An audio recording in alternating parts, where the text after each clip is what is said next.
This is produced as part of the ongoing work on the website, thewaythetruthandthelife.net. I'm making this second copy using different sources,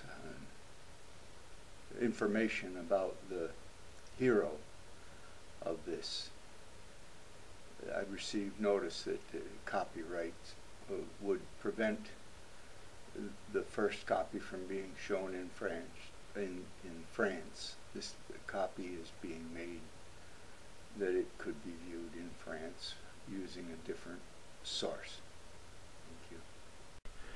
This is Monday, February 7th, 2011.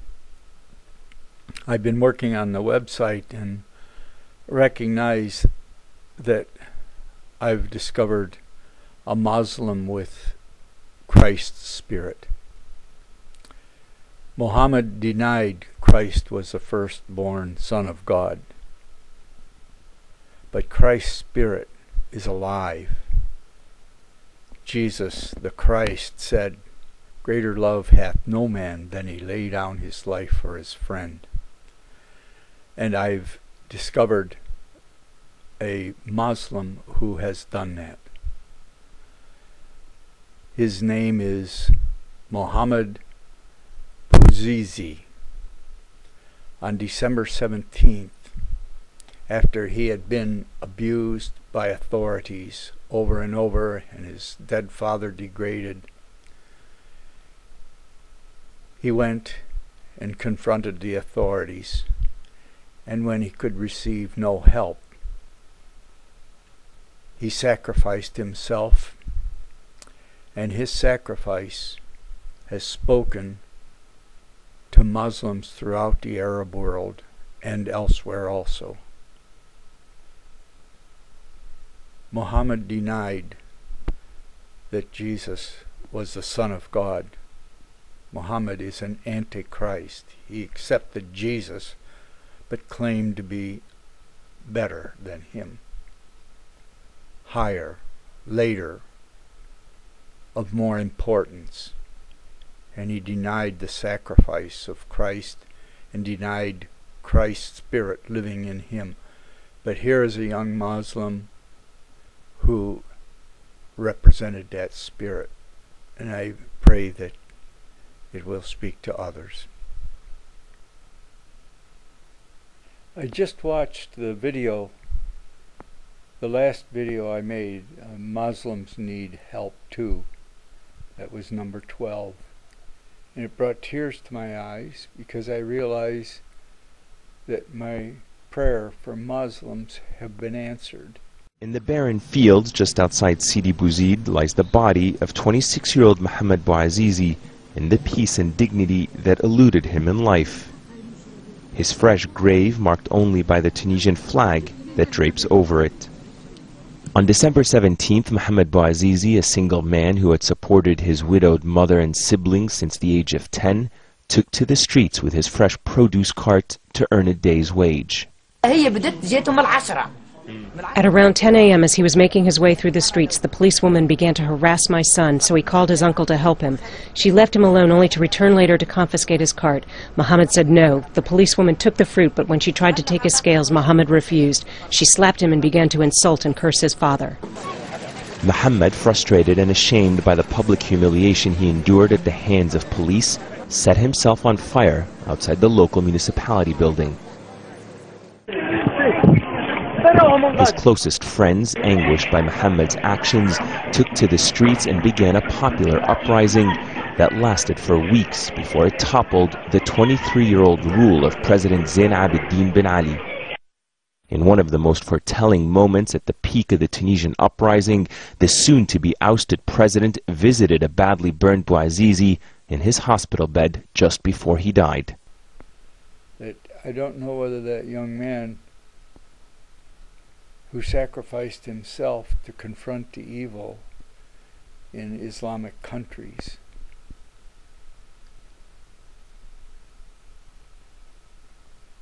but my prayer for Christ's Spirit to help them has been answered, and I'm so thankful. This number 13 will be my last video of this series, as I feel that my prayers have been answered, and I'm so thankful to see this Spirit of Christ living and inspiring Muslims. May they come to Christ, who removed the priests from between us and our source of creation. We're part of God. We're like a cell in God's body. We live and we die, but we can contribute to the strength of the body. We can contribute to the new cells coming on. Something of Christ's Spirit can live in us and pass through us to build. Thank you. I may look a little weary, and I am. The Friday before January 27th, I just finished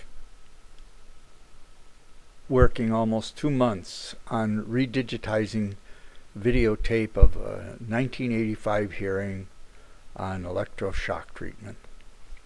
I had testified at that 1985 hearing, giving them literature from Winchester and from Thymatron, the maker of the electroshock machines, that it was equivalent to 3 .25 caliber pistol slugs in the head.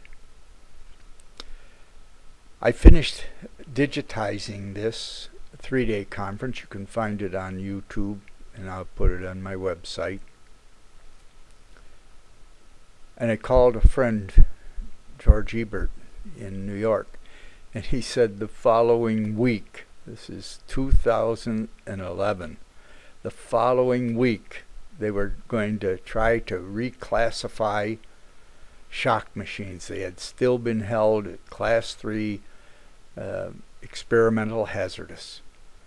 And I had the opportunity to go and testify that they had the energy of dropping a 15-pound baby off a 10-foot high building. They won't do the long-term research. It's like hitting somebody over the head with a 2x4.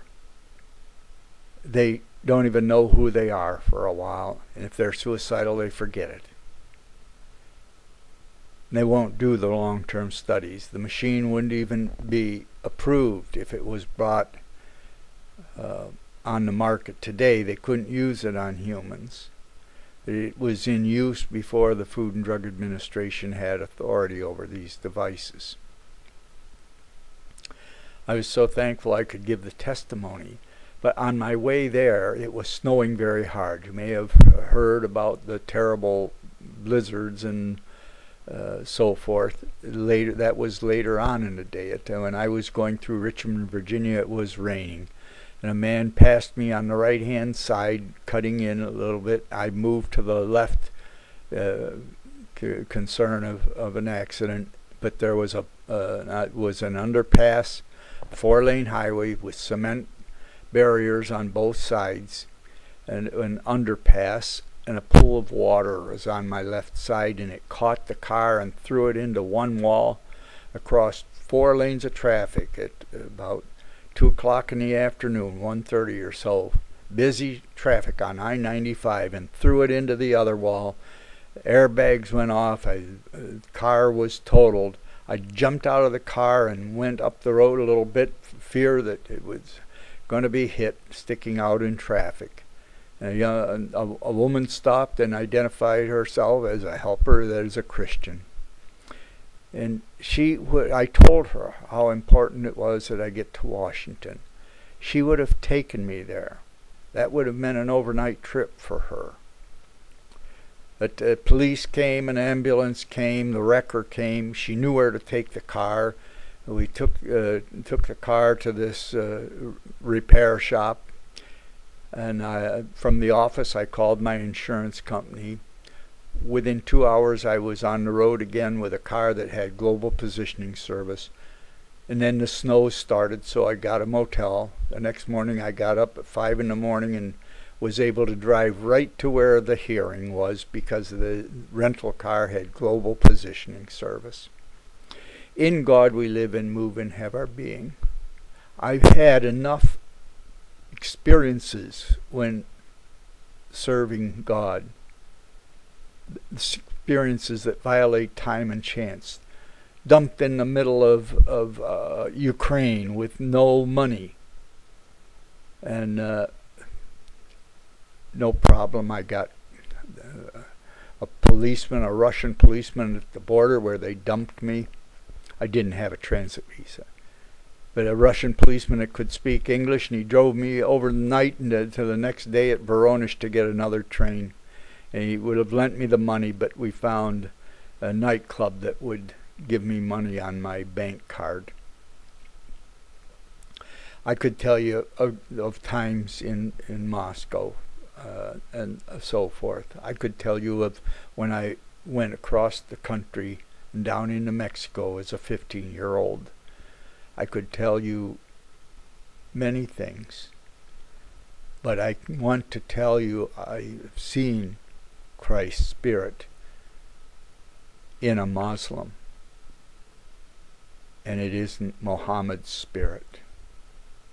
It's a spirit of love and grief over the evils that are destroying good. Jesus said, "Greater love hath no man than he lay down his life for his friend." And this young Muslim, again, his name was Mohammed Bouazizi from Tunisia, and his sacrifice has inspired Muslims all over the world to confront evil.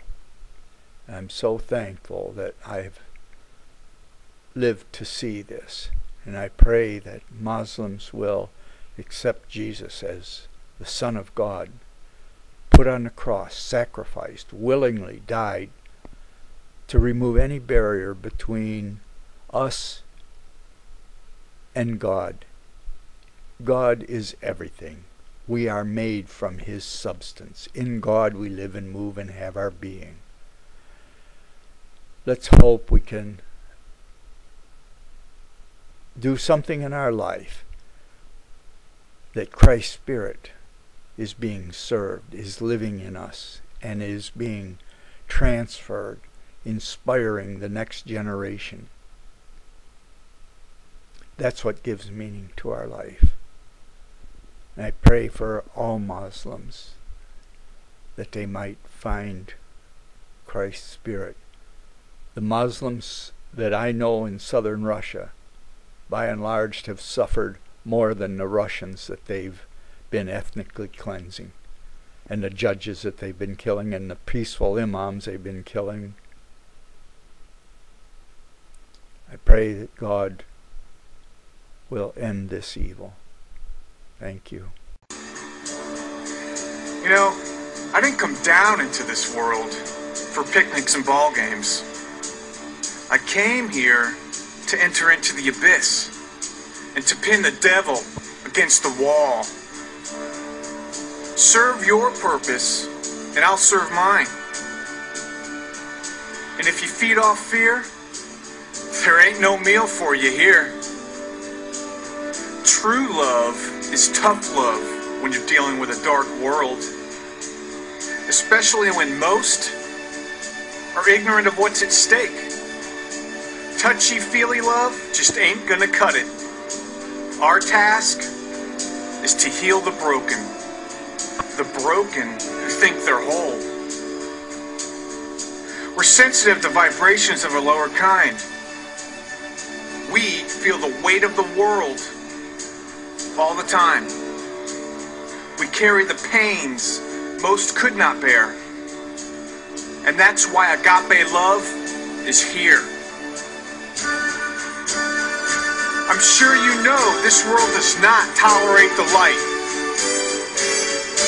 And that's why those who shine most are always sacrificed. My brothers and sisters, We are not of this world. We will keep shining bright, for it's the reason we came.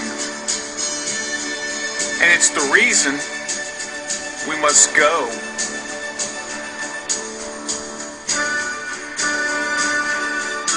Love will overcome. It always has, and it always will. So if you're in the dark right now, prepare yourselves, because ready or not, here we come.